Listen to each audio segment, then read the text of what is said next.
نحمده ونصلي ونسلم على رسوله الكريم أما بعد أعوذ بالله من الشيطان الرجيم بسم الله الرحمن الرحيم وقضى ربك ألا تعبدوا إلا إياه وبالوالدين إحسانا صدق الله العظيم وصدق الرسول النبي الكريم الأمين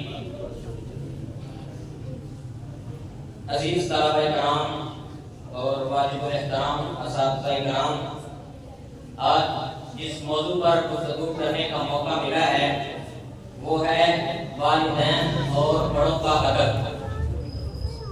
تو عزیز طلبہ کرام، ادب کا موضوع ہے، اس میں سے ایک یہ بھی ہے کہ جب اساتذہ کے سامنے بیٹھا جائے تو ادب کے ساتھ بیٹھا جائے۔ تو تمام طلبہ جو ہیں وہ اتحیات کی شکل میں بیٹھیں، جیسا کہ آپ نماز میں بیٹھتے ہیں۔ تو یہ کامیابیاں، یہ عزت، یہ نام تم سے ہے۔ یہ کامیابیاں، یہ عزت، یہ نام تم سے ہے۔ خدا نے جو بھی دیا یہ مقام تم سے ہے۔ خدا نے جو بھی دیا یہ مقام تم سے ہے۔ تمہارے غم سے ہیں میرے لہو میں کھلتے گلاب، تمہارے غم سے ہیں میرے لہو میں کھلتے گلاب، میرے وجود کا سارا نظام تم سے ہے، میرے وجود کا سارا نظام تم سے ہے۔ کہاں بساتے جہاں اور میں تم سنو ناداں، یہ میری دین کا سب اہتمام تم سے ہے۔ جہاں جہاں ہے میری دشمنی سبب میں ہوں، جہاں جہاں ہے میری دشمنی سبب میں ہوں، جہاں جہاں ہے میرا احترام تم سے ہے، جہاں جہاں ہے میرا احترام تم سے ہے۔ تو عزیز طلبہ کرام، ایک آیت مبارکہ آپ کے سامنے تلاوت کی جس کا ترجمہ اور مفہوم کچھ یوں ہے کہ وَقَضَىٰ رَبُّكَ أَلَّا تَعْبُدُوا إِلَّا إِيَّاهُ وَبِالْوَالِدَيْنِ إِحْسَانًا، اور تیرے رب نے فیصلہ کر دیا ہے کہ اس کے سوا کسی کی عبادت نہ کرو اور ماں باپ کے ساتھ اچھا سلوک کرو۔ إِمَّا يَبْلُغَنَّ عِندَكَ الْكِبَرَ أَحَدُهُمَا أَوْ كِلَاهُمَا فَلَا تَقُل لَّهُمَا أُفٍّ وَلَا تَنْهَرْهُمَا وَقُل لَّهُمَا قَوْلًا كَرِيمًا، اور اگر کبھی تیرے پاس دونوں میں سے ایک یا دونوں بڑھاپے کو پہنچ جائیں تو ان دونوں کو اف مت کہے اور نہ انہیں جھڑک، اور ان سے بہت کرم والی بات کر۔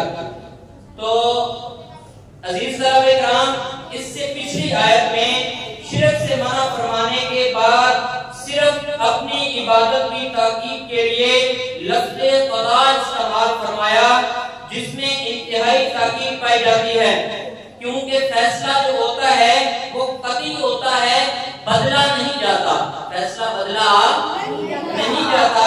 چنانچہ فرمایا قضا یعنی قطعی حکم اور فیصلہ کر دیا ہے کہ اللہ کے سوا کسی کی عبادت نہ کرو، اللہ کے سوا کسی کی عبادت نہ کرو، یعنی صرف اس کے بندے بن کر رہو، انتہائی کرنے کی محبت اور خوف کے ساتھ انتہائی عاجزی صرف اس کے لیے اختیار کرو۔ تمہارے دل، تمہاری زبان، تمہارے جسم کا ہر حصہ، اس طرح کا ہر فعل، مثلا قیام، سجدہ، رکوع اور قربانی، بلکہ پوری زندگی ایسی عاجزی کے ساتھ اللہ ہی کے لیے ہونی چاہیے، اللہ کے سوا کسی اور کے لیے، اللہ کی عبادت صرف کس کی ہونی چاہیے؟ اللہ رب العزت کی۔ اس کے بعد فرمایا کہ وَبِالْوَالِدَيْنِ إِحْسَانًا، احسانًا یہ امر کا صیغہ ہے جو تاکید کے لیے ہے اور امر کی جگہ پر آتا ہے، اس کے ساتھ امر کا لفظ ذکر نہیں ہوتا مگر مراد امر تاکیدی ہوتا ہے، یعنی والدین کے ساتھ بہت نیکی کرو، والدین کے ساتھ بہت نیکی کرو۔ عزیز طلبہ کرام، ان آیات کے نزول کے وقت رسول اللہ صلی اللہ علیہ وسلم کے والدین، والد اور والدہ محترمہ دونوں ہی وفات پا چکے تھے، تو ان دونوں یا ایک کا بڑھاپے میں پہنچنے کا تو پھر سوال ہی پیدا نہیں ہوتا، معلوم ہوا کہ بظاہر نبی اکرم صلی اللہ علیہ وسلم کو حکم دینے کے باوجود اصل حکم جو ہے وہ ہر شخص کے لیے بھی اس آیت کے اندر موجود ہے. تو حضور علیہ السلام کو حکم فرمانے کے بعد یہ حکم میرے اور آپ کے لیے بھی اس آیت کے اندر موجود ہے. ماں باپ بوڑھے ہوں یا جوان، ہر حال میں ان کا ادب کرنا اور ان سے نرمی سے بات کرنا فرض ہے، اور انہیں چھڑکنا اور ان کے سامنے بدتمیزی کرنا یہ کیا ہے؟ گناہ ہے. یہ کیا ہے؟ گناہ ہے. مگر بڑھاپے میں والدین جوانی میں ہوں یا بڑھاپے میں ہوں، دونوں حالت میں والدین کا ادب کرنا یہ کیا ہے؟ یہاں پر لازم ہے. مگر بڑھاپے میں خدمت کی ضرورت جو ہے وہ زیادہ ہوتی ہے اور مزاج میں چڑچڑاپن آ جاتا ہے، بلکہ بسا اوقات بڑھاپے کی وجہ سے ہوش و حواس بھی ٹھکانے نہیں رہتے. اس لیے خاص طور پر اللہ رب العزت نے قرآن مجید میں بڑھاپے کا ذکر فرمایا، اور حدیث مبارکہ کا مفہوم ہے. حضرت ابو ہریرہ رضی اللہ تعالیٰ عنہ سے روایت ہے کہ رسول اللہ صلی اللہ علیہ وسلم نے فرمایا کہ راغب انفو ثم راغب انفو ثم راغب انفو. تو رسول اللہ صلی اللہ علیہ وسلم نے فرمایا کہ اس کی ناک خاک آلود ہو، پھر اس کی ناک خاک آلود ہو، پھر اس کی ناک خاک آلود ہو. پوچھا گیا یا رسول اللہ صلی اللہ علیہ وسلم کس کی؟ آپ علیہ السلام نے فرمایا کہ جس نے اپنے والدین کو بڑھاپے کی حالت میں پایا اور پھر ان کی خدمت کر کے جنت حاصل نہ کر سکا. جس نے اپنے والدین کی خدمت بڑھاپے میں پایا اور ان کی خدمت کر کے جنت حاصل نہ کر سکا. تو عزیز طلباء کرام، آپ ہم سب جو ہیں یہ ایک دینی ادارے سے وابستہ ہیں، اور اللہ رب العزت کی جو بہترین کتاب ہے اور اللہ کی آخری کتاب ہے جو اللہ رب العزت نے اپنے محبوب علیہ السلام کے اوپر نازل فرمائی ہے، تو ہم اس کے پڑھنے اور پڑھانے والے ہیں. عزیز طلباء کرام، باہر کے طلباء، باہر کے لوگ جو ہیں وہ تو والدین حکم ان کے لیے بھی یہی ہے کہ وہ کیا کریں؟ اپنے والدین کے ساتھ حسن سلوک کریں. اگر وہ نہیں بھی کرتے تو کم از کم دینی ادارے سے وابستہ طلباء جو ہیں انہیں تو اپنے والدین کا ادب و احترام کرنا چاہیے یا نہیں کرنا چاہیے؟ عزیز طلباء کرام، کرنا چاہیے یا نہیں کرنا چاہیے؟ آپ کی توجہ ادھر رہے. عزیز طلباء کرام، ان لگا تو اس کا مطلب یہ بھی ہے کہ پہلے تم والدین کے پاس تھے اور ان کے محتاج تھے. آپ کو بڑھاپے میں کمزوری کی وجہ سے تمہارے پاس اور تمہارے محتاج ہیں، چنانچہ انہیں اف بھی نہ کہو. اور قولاً کریمہ، اس کی تفسیر بعض اہل علم نے اس کی تفسیر قولاً کریمہ کی نقشہ کشی یوں فرمائی ہے کہ ان سے ایسے بات کر جیسے ایک اداکار غلام اپنے سخت مزاج آقا سے ڈر ڈر کے بات کرتا ہے. جیسے ایک سخت مزاج ایک اداکار غلام اپنے سخت مزاج آقا سے کیا کرتا ہے؟ بات کرتا ہے. تو عزیز طلباء کرام، بڑے افسوس سے یہ بات کہنی پڑتی ہے. ابھی کچھ دن پہلے ایک طالب علم وہ حافظ قرآن ہو چکے ہیں ماشاءاللہ، ان کی والدہ مجھے ملی اور وہ کہنے لگی کہ انہیں تھوڑی سی تدبیر سکھائیں، یہ گھر میں بات نہیں مانتے، نہ تو یہ صبح اٹھ کے فجر کی نماز پڑھتے ہیں اور جو کام انہیں کہا جائے وہ آگے سے الٹا جواب دیتے ہیں. ہم 2-3 فیملیاں اکٹھی رہتی ہیں تو میں شرمندگی کے بارے میں خاموش ہو جاتی ہوں کہ اب میں لوگوں کے سامنے کیا تماشا بناؤں. تو عزیز طلباء کرام، اور وہ جب بات مجھے بتا رہی تھی تو ان کے آنکھوں میں آنسو آ رہے تھے کہ ایک حافظ قرآن بچہ ہو اور ہم تو آپ سے ایسی توقع کبھی بھی نہیں رکھتے، اور نہ ہی آپ کے اساتذہ جو ہیں وہ آپ کو اس قسم کی تعلیم دیتے ہیں. تو عزیز طلباء کرام، خدا اپنے حال پر کچھ رحم کیجیے اور اپنے والدین کا اور اپنے اساتذہ کا اور بڑوں کا جو ہے وہ ادب کیجیے. کیونکہ وقت بہت کم ہے، اس لیے ایک چھوٹا سا واقعہ کہ حضرت عباس رضی اللہ تعالیٰ عنہ جو ہیں وہ حضور علیہ السلام کے حقیقی چچا تھے. حضرت عباس علیہ السلام کے کیا لگتے تھے رشتے میں؟ بولے کیا لگتے تھے؟ حقیقی نقا تھے تو کسی نے حضرت عباس رضی اللہ تعالیٰ عنہ سے ایک مرتبہ پوچھا کہ عباس آپ نبی علیہ السلام سے بڑے ہیں؟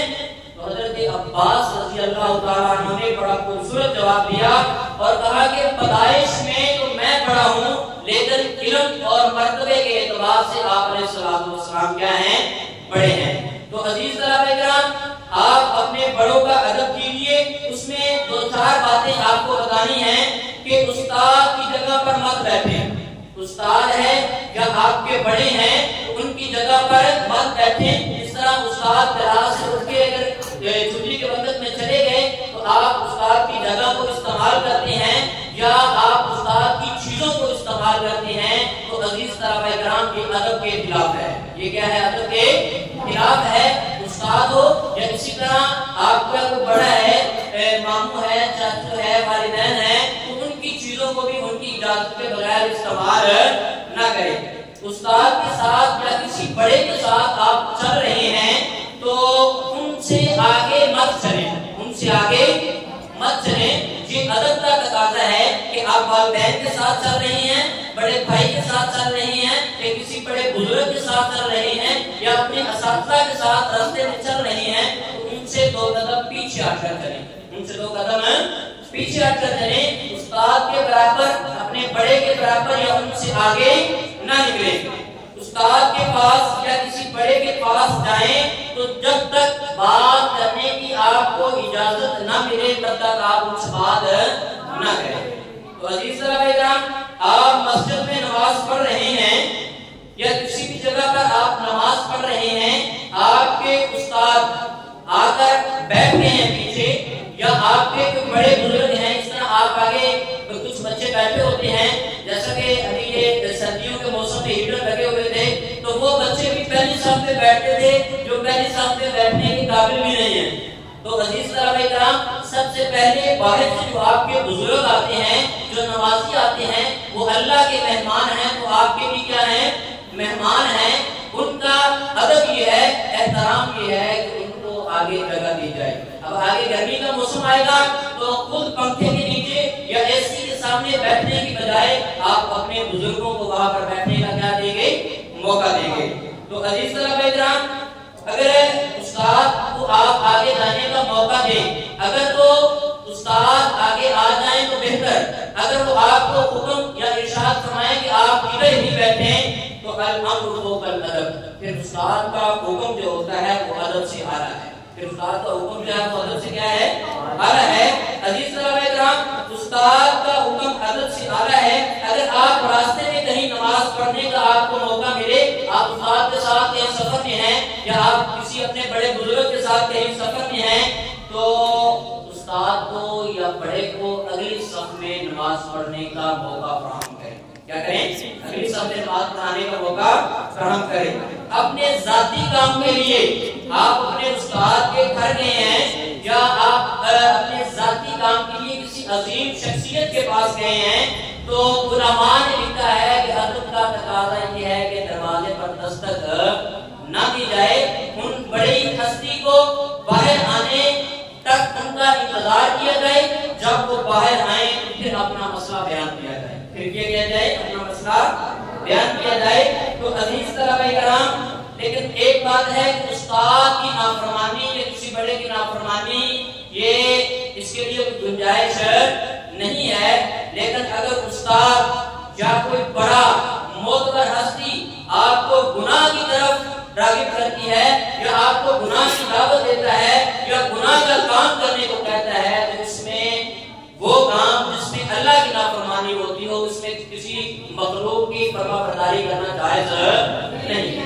جہاں پہ اللہ رب العزت کی نافرمانی ہوتی ہو وہاں پر کسی مخلوق کی فرما برداری کرنا یہ جائز نہیں ہے۔ تو جہاں پہ گناہ کا کام آپ کو کہا جائے تو وہاں پہ آپ نے فرما برداری نہیں کرنی۔ دعا ہے کہ اللہ رب العزت ہمیں اپنے والدین کا، بڑوں کا، اساتذہ کا ادب کرنے کی توفیق عطا فرمائے۔ ہمارے